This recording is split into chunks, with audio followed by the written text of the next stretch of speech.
जय श्री राम। आपका स्वागत है आपके अपने चैनल वास्ट्रो विजय में। मैं आपका दोस्त विजय मिश्रा। आप हमसे संपर्क कर सकते हैं। कभी कोई ज्योतिषी सलाह लेना हो, कुंडली का विश्लेषण कराना हो, कुंडली की आपको मिलान कराना हो शादी के लिए, या आपको वास्तु संबंधित कोई सलाह लेनी हो, उसके लिए आप हमसे संपर्क स्थापित कर सकते हैं। रत्न, रुद्राक्ष अथवा जीवन में आपकी समस्या चल रही हो, उस समस्या का ज्योतिषीय उपाय ढूंढने के लिए भी आप हमसे संपर्क कर सकते हैं। तो आइए आज हम बात करते हैं आज के टॉपिक की। और आज का टॉपिक जैसा आप देख चुके हैं, टॉपिक है कोई भी ग्रह किसी विशेष राशि में ही क्यों उच्च के और क्यों नीच के हो जाते हैं। कई बार आपके मन में सवाल आया होगा, जैसे मेरे मन में सवाल आता था कि आखिर सूर्य देवता मेष राशि में ही क्यों उच्च के हुए, चंद्रमा वृषभ राशि में ही क्यों उच्च के हुए, मंगल चंद्रमा के मित्र हैं, फिर मंगल के घर में चंद्रमा कैसे नीच हो जाते हैं, या चंद्रमा के घर में मंगल कैसे नीच हो जाते हैं।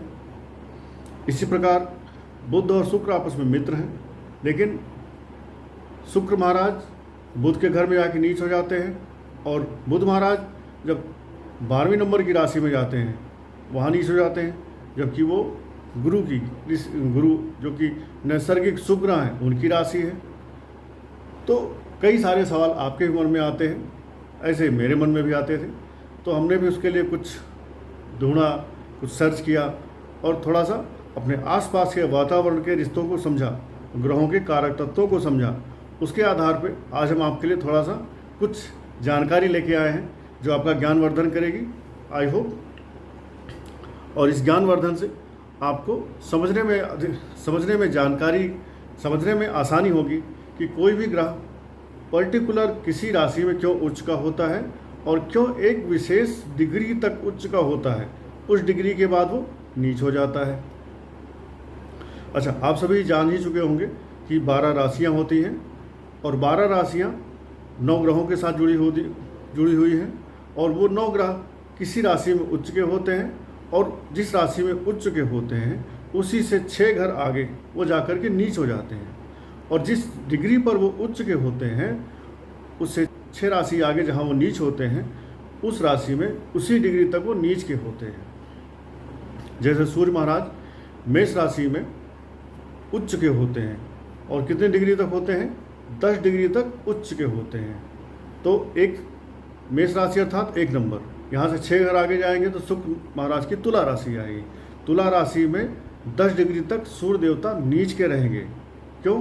क्योंकि मेष राशि में 1 नंबर की राशि में 10 डिग्री तक ये उच्च के थे। तो जहाँ ये नीच होंगे 6 घर आगे 7वीं राशि में, वहाँ ये नीच भी 10 डिग्री तक होंगे। उसके बाद इनका जो नीच वाला जो गुण है वो चेंज होना शुरू हो जाएगा।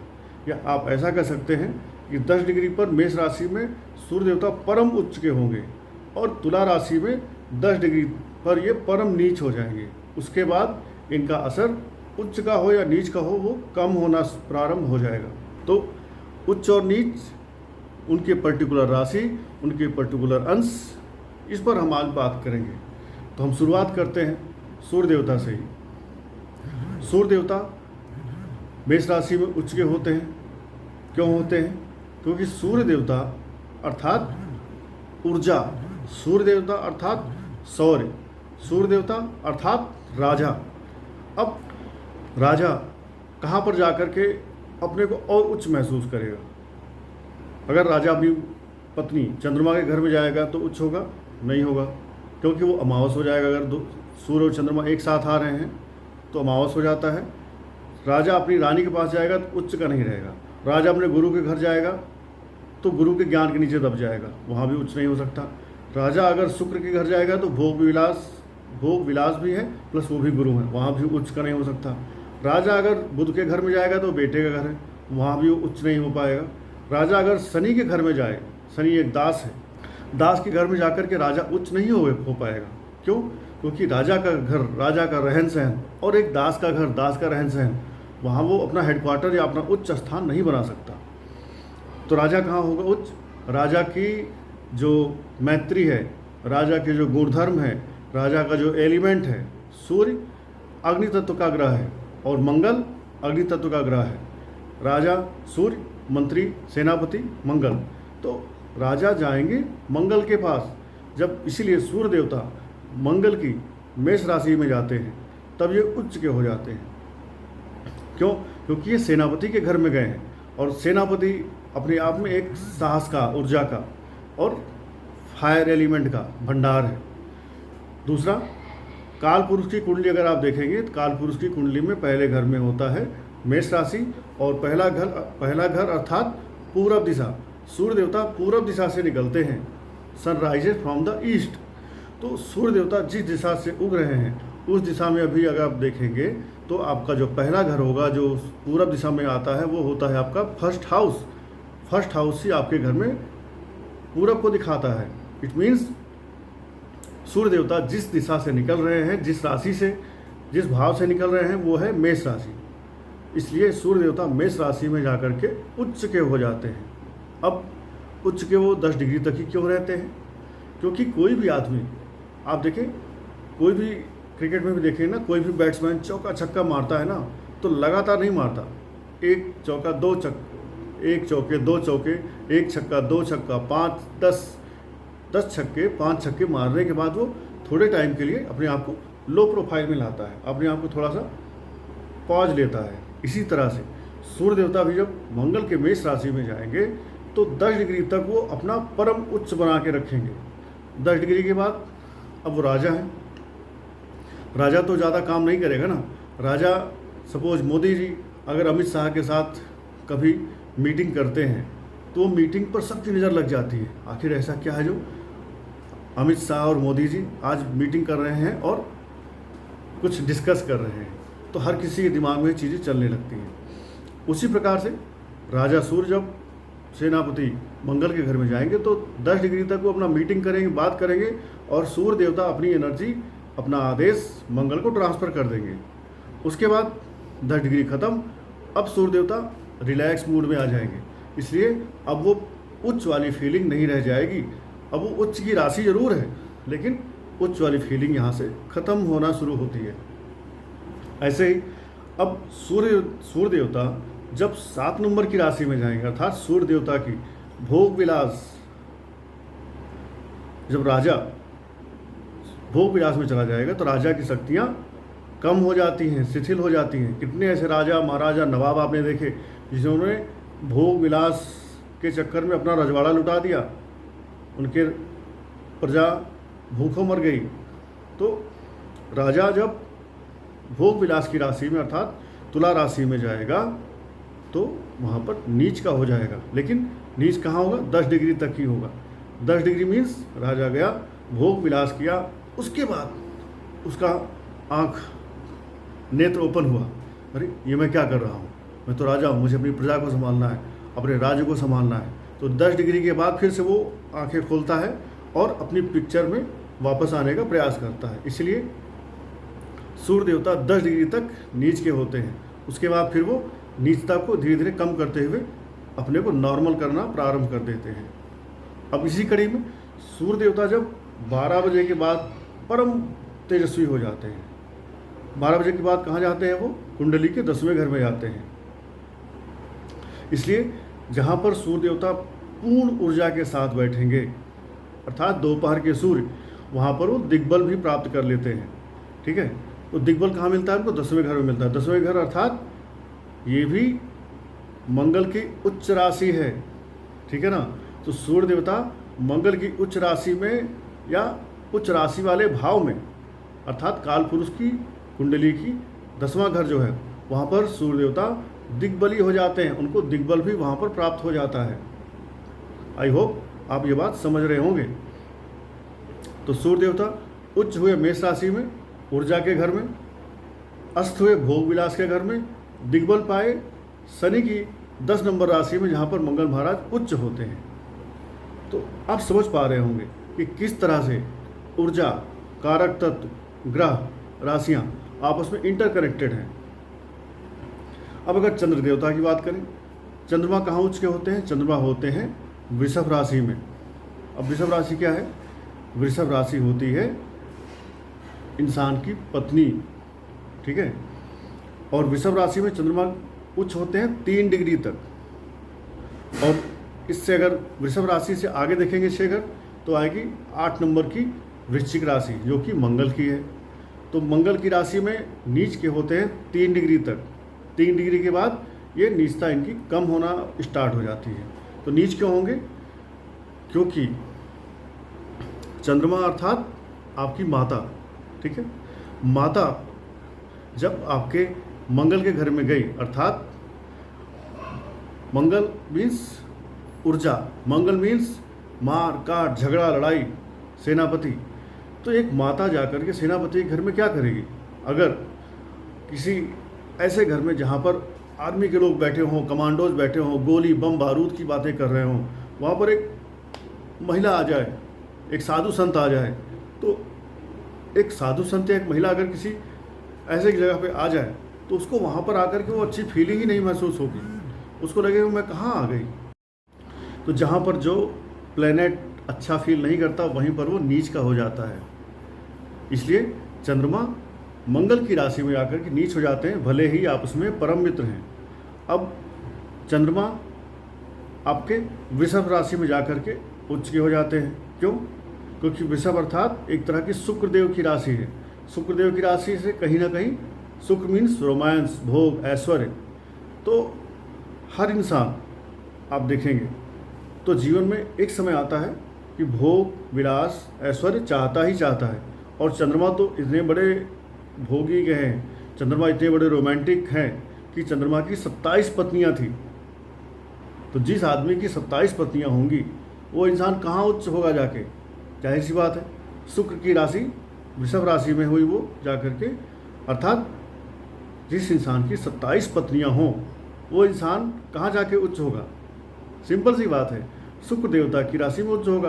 तो शुक्र देवता की 2 नंबर की जो वृषभ राशि है, यहाँ जाकर के चंद्र देवता उच्च के हो जाते हैं, लेकिन केवल 3 डिग्री तक। क्योंकि रोमांस इंसान थोड़ी देर करता है, उसके बाद इंसान की आंखें खुल जाती हैं, नेत्र चक्षु ओपन हो जाते हैं, यार मुझे तो और भी बहुत सारे काम करने हैं, चलो रोमांस हो गया, अब आगे बढ़ते हैं। इसलिए चंद्रमा 3 डिग्री तक उस मूड में रहते हैं, रोमांटिक मूड में रहते हैं, भोग विलास के मूड में रहते हैं। उसके बाद फिर अपनी उच्चता को छोड़ते हुए नॉर्मल प्रोफाइल में आना प्रारंभ हो जाते हैं। तो चंद्रमा उच्च हुए शुक्र देवता की राशि में, भोग विलास वाली में, नीच हुए साहस, पराक्रम, मार काट झगड़ा लड़ाई वाली राशि में। क्योंकि चंद्रमा एक सौम्य ग्रह है, वो मार काट झगड़ा लड़ाई नहीं करना चाहते या कर नहीं सकते। उनकी भी, क्योंकि हर चीज़ का, हर प्लेनेट का एक कारक तत्व है। जो फायर एलिमेंट है वो मारपीट झगड़ा लड़ाई करते हैं। चंद्रमा वाटरी प्लेनेट है, शुक्र भी वाटरी प्लेनेट है, तो दोनों का तत्व सेम है, दोनों झगड़ा लड़ाई मारपीट से दूर रहते हैं। अब अगर मंगल महाराज की बात की जाए तो मंगल महाराज कहाँ उच्च होंगे जाके? मंगल महाराज होते हैं शनि देवता की 10 नंबर की राशि में, अर्थात मकर राशि में उच्च के हो जाते हैं। और नीच कहाँ होते हैं? 10 से 6 अगर आगे चलेंगे तो चंद्रमा की कर्क राशि आ जाएगी। अब मंगल महाराज अर्थात सेनापति कहाँ जाके उच्च होगा? सूर्य देवता के राजा घर में तो उच्च हो नहीं सकते, राजा के यहाँ तो सभी जाके अपना सिर झुकाते हैं। मंगल, बृहस्पति या शुक्र, ये दोनों गुरु हैं, इनके घर में जाके उच्च नहीं हो सकते। गुरु अर्थात ज्ञान के भी घर में इंसान जा करके सिर झुकाता है, प्रणाम करता है। चंद्रमा के घर में माता के यहाँ जाके कोई भी पराक्रम नहीं दिखाता है, माता के यहाँ जाने पर सभी लोग अपना माता को सिर झुकाते हैं। तो बचे कौन? बचे शनि अर्थात दास। तो सेनापति दास के घर में जाकर के अपना पराक्रम दिखाते हैं। इसलिए मंगल महाराज शनि देव की मकर राशि में जाकर के उच्च के हो जाते हैं। और कहाँ, कितनी डिग्री तक? 28 डिग्री तक उच्च रहते हैं। 28 डिग्री पर परम उच्च रहते हैं। मीन्स मंगल महाराज सेनापति युद्ध करते हैं। युद्ध कब तक करता है सेनापति? जब तक युद्ध खत्म न हो जाए, ठीक है। इसलिए 28 डिग्री तक मंगल महाराज उच्च के रहते हैं। उच्च वाला रिजल्ट उन्हें 28 डिग्री पर परम उच्च का देना है। इसलिए शनि देव की राशि में, दास की राशि में जाकर के मंगल महाराज उच्च के होते हैं। और पूरी राशि में 28 डिग्री मीन्स राशि खत्म हो रही है, अब 2 ही डिग्री बची। तो युद्ध के आखिरी क्षण तक मंगल महाराज सेनापति बन के लड़ते हैं, अपना पराक्रम दिखाते हैं, साहस दिखाते हैं, ऊर्जा दिखाते हैं। और उसके बाद फिर वहाँ से युद्ध खत्म हो गया तो फिर अपने घर आ गए। अब अगर नीच का देखेंगे तो चंद्रमा के घर में कर्क राशि में जब मंगल महाराज गए तो नीच के हो गए। माता के गोद में बच्चा कभी भी अपना पौरुष नहीं दिखाता। माता के सामने बच्चा चाहे 50 साल का ही क्यों ना हो जाए, लेकिन माता के लिए हमेशा वो बच्चा ही होता है।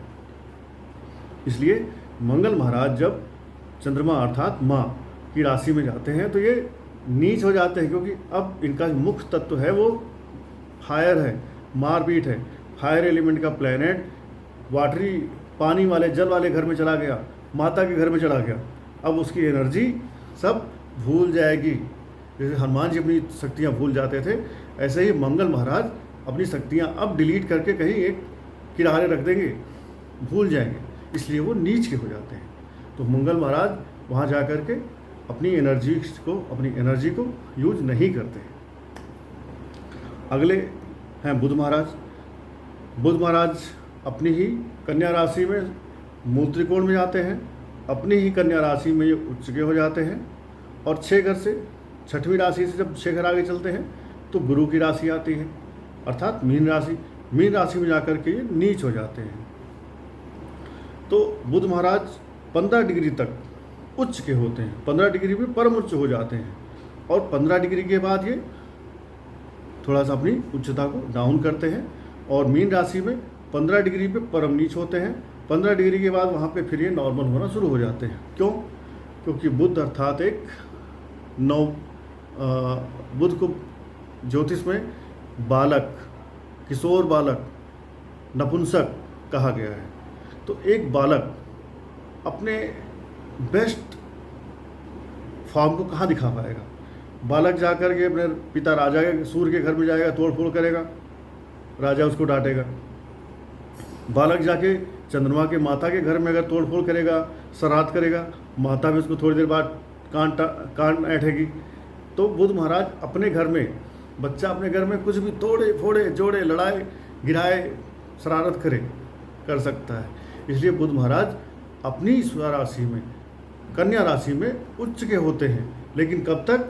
15 डिग्री तक। 15 डिग्री के बाद, क्योंकि बुध बुद्धि के ग्रह हैं, उनकी बुद्धि फिर जगती है कि भाई हम बुद्धि वाले हैं, हम इंटेलिजेंट प्लेनेट हैं।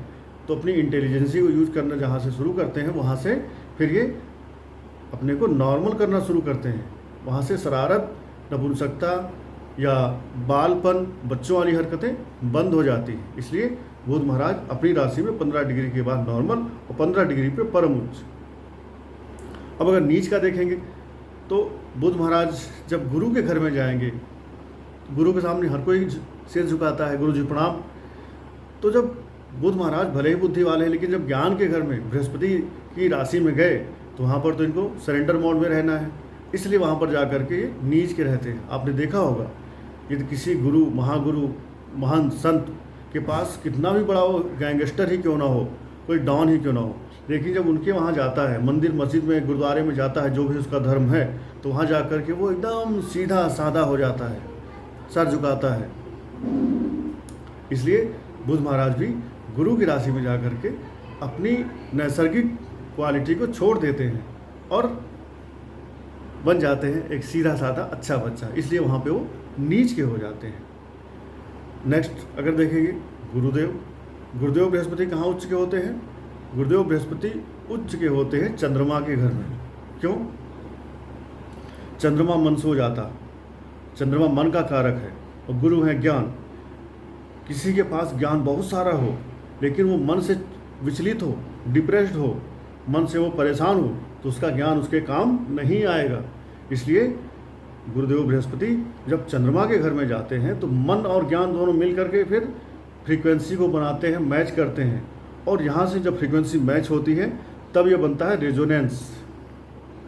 और जब ये बनता है रेजोनेंस, यहाँ से स्टार्ट होता है इंसान का आध्यात्मिक उन्नति, इंसान की ज्ञान की उन्नति।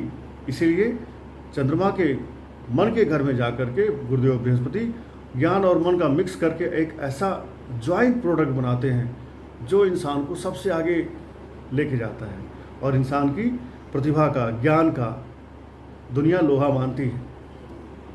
ऐसे ही जब कर्क राशि से आप 6 घर आगे चलेंगे तो आ जाएगी शनि की मकर राशि। अब दास के घर में जाकर के गुरु क्या करेगा? दास के घर में जाने के बाद गुरु भी कहीं ना कहीं अपने को उतना कंफर्टेबल फील नहीं करता है। और ये उच्च की जो डिग्री भी है ये 5 डिग्री तक होती है, तो नीच भी कितने डिग्री तक होंगे? 5 ही तक होंगे। इट मीन्स 5 डिग्री तक गुरु जब गए शनि के मकर राशि में तो थोड़ा सा कंफर्टेबल फील नहीं करेंगे, लेकिन ज्ञान तो ज्ञान ही है। ज्ञान चाहे अर्जुन को दो चाहे एकलव्य को दो, ज्ञान अपना अलग पहचान बनाता है। इसलिए मकर राशि में भी जाने के बाद जब ज्ञान थोड़ी देर के बाद जब ज्ञान जगता है तो 5 डिग्री के बाद फिर से अपना ज्ञान का रंग दिखाना शुरू कर देता है। और जब ज्ञान अपना रंग दिखाना शुरू कर देता है तो नीचता खत्म हो जाती है, भले ही वो मकर राशि में ही क्यों ना हो, और वहाँ से नॉर्मल होने की तरफ वो प्रारंभ हो जाते हैं। तो गुरुदेव बृहस्पति दिग्बली कहाँ होते हैं?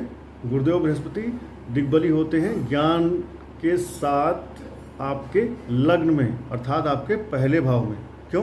क्योंकि कालपुरुष की कुंडली में ये पहला भाव मेष राशि है। पहला भाव और मेष राशि दोनों ही इंसान का सर होता है। और ज्ञान कहाँ होता है? ज्ञान होता है इंसान के देहा पर। इसलिए गुरुदेव बृहस्पति कुंडली के प्रथम भाव में गुरुदेव बृहस्पति भी और बुध महाराज, बुद्धि और ज्ञान दोनों यहाँ पे होती है। इसलिए आपके कुंडली के प्रथम भाव में ये दोनों दिग्बली हो जाते हैं। ऐसे ही चंद्रमा आपके चौथे घर में, जो कि सुख का भाव है। सुख इंसान कहाँ रियल में सुख कहाँ महसूस करता है? जब इंसान अपनी माँ की गोद में होता है। तो चंद्रमा की जो चौथी राशि है, अर्थात चंद्रमा की जो राशि है 4 नंबर की कर्क राशि, वो आती है चौथे भाव में। इसलिए जब चंद्रमा अपने चौथे घर में होते हैं तो यहाँ पर इनको दिग्बल मिल जाता है। ऐसे ही मंगल महाराज, क्योंकि ये ऊर्जा के कारक हैं, शौर्य के कारक हैं, बहादुरी के कारक हैं, तो ये 10 नंबर का जो घर है जहाँ ये उच्च के हो रहे हैं, वहीं पर इनको दिग्बल भी प्राप्त हो जाता है। क्योंकि उस समय इनके मित्र सूर्य देवता परम तेज के साथ चमक रहे होते हैं। तो जब राजा तेज के साथ चमक रहा है जिस घर में, वहाँ पर सेनापति भी उच्च का हो जाएगा। अगर शुक्र महाराज की बात करें तो शुक्र महाराज कौन है? भोग, विलासिता, लेकिन ये भी ज्ञान है, गुरु हैं। आप देखेंगे तो मृत संजीवनी विद्या गुरुदेव बृहस्पति को भोलेनाथ ने नहीं दी, लेकिन शुक्राचार्य को दी हुई है। अर्थात अगर देखेंगे तो शुक्र महाराज ज्ञान के भी बहुत बड़े भंडार हैं। आप लोग गुरुदेव बृहस्पति से शुक्र को कम मत समझना कभी भी ज्ञान के मामले में, क्योंकि जो विद्या गुरुदेव बृहस्पति को नहीं मिली है ना, वो भी शुक्राचार्य को दी गई है। इट मीन्स ज्ञान हो, पैसा हो, सुख, भोग, विलास, रोमांस, ऐश्वर्य, शुक्र महाराज के पास सब कुछ है। तो शुक्र महाराज गए जब बृहस्पति की राशि में, तो जो बृहस्पति की राशि अर्थात ज्ञान की राशि, ज्ञान वाला ज्ञान के यहाँ आएगा तभी उच्च होगा ना। हर कोई चाहता है ना मेरे जैसा ज्ञानी कोई मिले। तो शुक्र महाराज के पास ज्ञान के साथ भोग विलास भी है, लेकिन गुरुदेव बृहस्पति प्योर ज्ञान वाले हैं। तो जब शुक्र महाराज प्योर ज्ञान वाले के पास आएंगे, मीन राशि में आएंगे, तो अपने आप उच्च हो जाएंगे। ठीक है।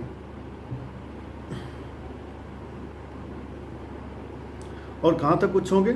27 डिग्री तक, क्योंकि ज्ञान को ज्ञान मिल रहा है। तो शुक्र महाराज बृहस्पति की राशि में 27 डिग्री तक उच्च के रहेंगे और 27 डिग्री पर परम उच्च के हो जाएंगे। उसके बाद फिर हर चीज़ का डाउनफॉल आता है, तो 27 डिग्री के बाद उच्चता थोड़ा डाउन होना, नॉर्मल होना शुरू हो जाएगी। और यही शुक्र महाराज जब 6 नंबर की अपने परम मित्र बुध की कन्या राशि में आते हैं, तो कन्या राशि में आने पर ये नीच हो जाते हैं। क्यों? क्योंकि बुध एक नपुंसक ग्रह है और शुक्र एक रोमांस, भोग, विलास, सेक्स, इसके प्लैनेट हैं।